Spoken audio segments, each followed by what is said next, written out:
Endi ikinci leksiyamiz vatandaş bu leksiya qanday leksiya deysiz? Endi buni mundaq so'zlaymiz sizga vatandaş. Bugun chislaga 2024-yil 12 ayning 13-kuni haftaga juma vatandaş. Endi sizlarga so'zlaydigan leksiyamizning mavzusi mundaq. Prezident Joe Biden eslatma e'lon qilib, bölümler ve organlar alqan xizmat gruppasi qurib, Jungoning Amerikalik xodimlarni tekshirishini ve popuz ishchilarni nazorat qilish ve bartaraf qilishni qaror qildi. Mavzuli xabar 12 ayning 13-kuni Amerika ovozidan Xitoy til programmasi e'lon qilindi.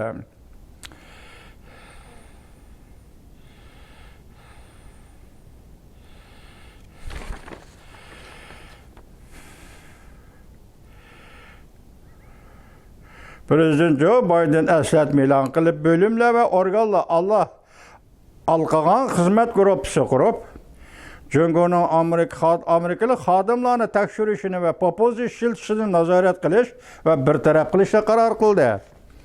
Mavzuli xabar 12 ayning 13-kuni Amerika ovozining Xitoy til programmasi e'lon qilindi vatandaş.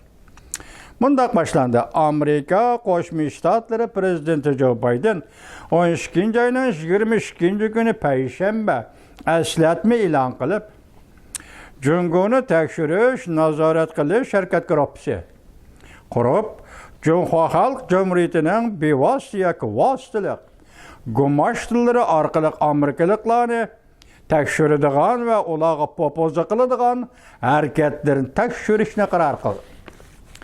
Prezident Joe Biden eslatmasida mundaq ko'rsatdi.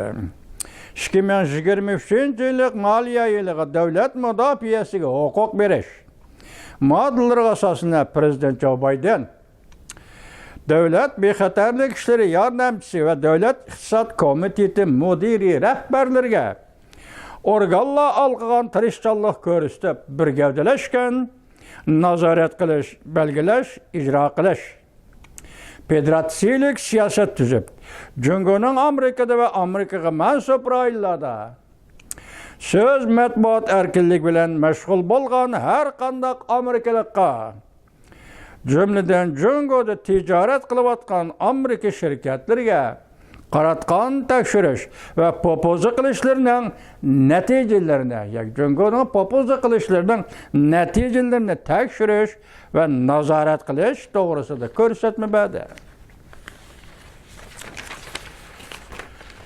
Bu maxsus xizmat gruppasi prezidentning ma'muriy ishxonasida qurildi. Bu qaltis gapmi vatandoshlar? Prezidentning ma'muriy ishxonasida qurildi. Ta'sis qilindi. Bu xizmat gruppasining raisini davlat bexatarlik ishlari yordamchisi yoki davlat bexatarligi maslahatchisi yoki davlat bexatarligi maslahatchisi ko'rsatgan kishi o'ziga oladi. Muavin raisni davlat iqtisod komitetining mudiri va u ko'rsatgan kishi o'ziga oladi. Mush gruppa muavin bo'lgan kishining.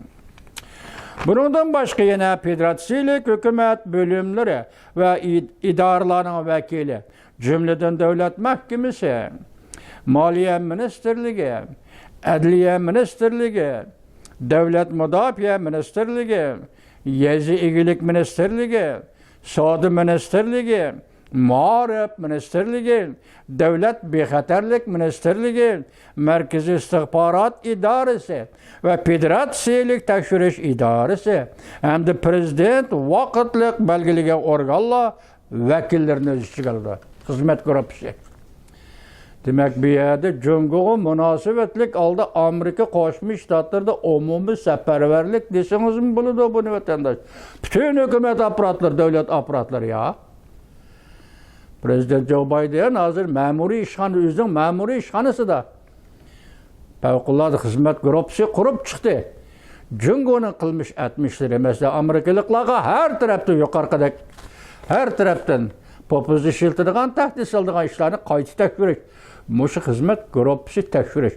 Yuqorqi organlarning hammasi shuni ichida bo'lsa, yoki shuning qatnashgan bo'lsa, vatandosh hozir davlat bo'yicha yoki davlat aparatı devlet maşinisini hareketga keltirib, safarbarlik qilib, Cüngolukning Amerikaga ziyon selish, Amerika xalqiga popuzi qilish, Amerikalik xodimlarga, amaldorlarga popuzi qilish, mushlarning hammasi takfiri. Qaltis gap bu. Vatandaş, eslatmada munda ko'rsatildi.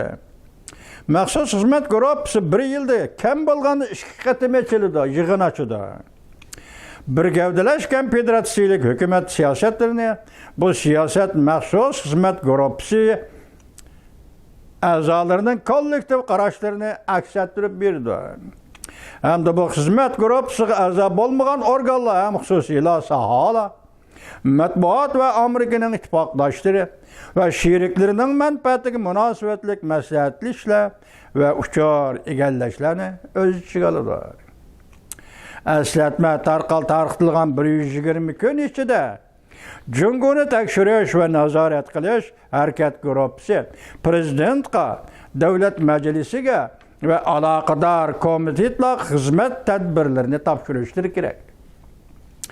Balki eslatma e'lon qilingan 180 kun ichida prezident va davlat majlisining aloqador komitetlariga bir parcha doklad topshirishlari kerak. Davlat bexatarligi maxsus va kechiringlar, davlat bexatarligi maxfiyatligini saqlash manfaati ahvoli ostida doklad e'lon qilinishi kerak. Bundan keyin har yili ana shunday doklad topshirilishi kerak. Hozir prezident Joe Biden Aqsaroydan ayrilishdan burun mushundaq siyosatni tuzib o'tdi. Bu qaysi payt vatandosh? Prezident Trump Aqsaroyga kirdigan payt. Hozir kishilarning, hatto butun dunyoning nazarida prezident Trump Aqsaroyga kirsa, Cungo siyosatini qanday belgilaydi? Cungo degan bu davlat, bu mustabid davlatda qanday bir taraf qiladi? Gapni ochiq aytaylik. Butun dunyo mushu diqqatda, siz biz ham.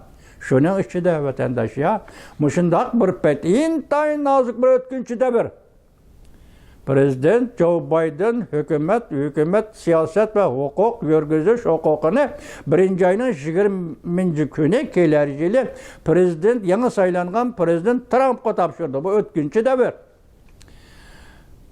Chunki Amerika munosabatimiz yaqindan beri saylandan keyingi juma o'tirg'i chiqama sizlarga so'zga leksiyalarga nayt chunqur diqqat qilaylar vatandoshlar. Qanday kelyapti? Chunkiga nisbatan pozitsiya qanday kelyapti? Mana bu prezident Trumpning vazifa topshirib elishdan burun prezident Joe Bidenning Aqsaroy ma'muriyat ishxonasida qurib chiqqan tashkilot maxsus guruhi.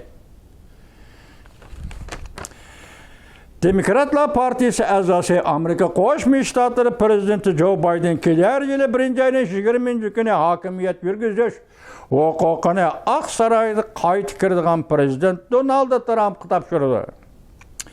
Bu maxsus xizmat guruhi hozir qurilganining ishlarini yangi ma'muriy doiralar bir taraf qiladi. Demak, prezident Joe Biden bu maxsus xizmat guruhini qurib chiqdi. Buning ishlarini, jarayonini va nima qilishlarini endi yangi hukumat belgilaydi. Haftaning 3-kuni, 12-oyning 11-kuni yaqinda vazifasidan ayrilgan prezident Joe Biden doiralari yangidan vazifaga o'ltirgan prezident Trump ma'muriy doiralari birlikda yangi davlat bexatarligi hujjati e'lon qildi. Bu 12-oyning 11-kuni shunday qaror qildi, yangi davlat bexatarligi hujjat oldimizda e'lon qilingan o'xshaydi vatandosh. Prezident Joe Biden hukumati ko'rib turgan Cungo, İran, Çavşan va Rossiya qatorliq 4 davlat o'rtasidagi o'zliksiz kuchayayotgan hamkorlikqa zarba berishni maqsad qildi. Demak, hozir o'tirishlarda ishlayotgan 4 davlat asos jihatdan Rossiya, İran, Cungo.